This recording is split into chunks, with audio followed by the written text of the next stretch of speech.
Okay, so now you want to make the head, which is going to be right here, not the long part, it's the tail.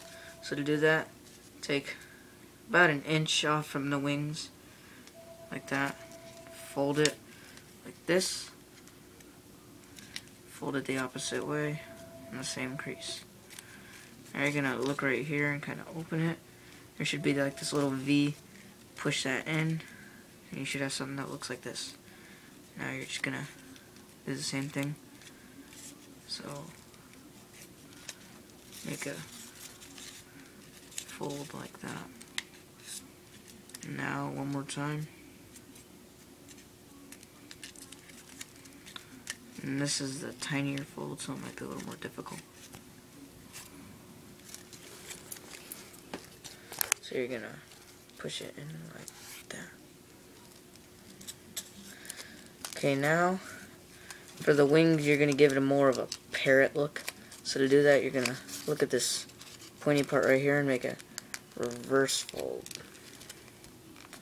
That might be a little difficult because it's, if you have thick paper, which I do. So push it in like that, and do the same thing on the other side.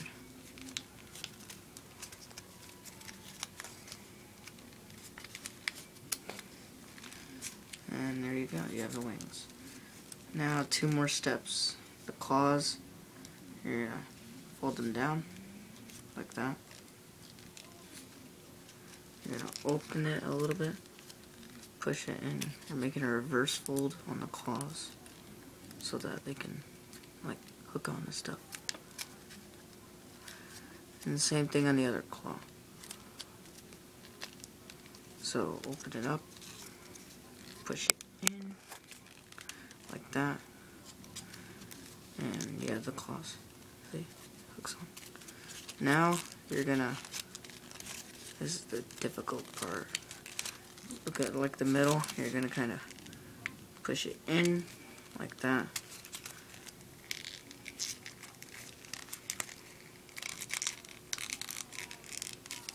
And it should start to bend like that. Just keep doing that until you have a nice shape on your parrot.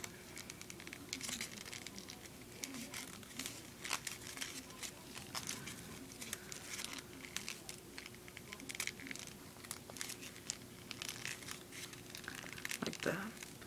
And that's the origami parrot. Thanks for watching.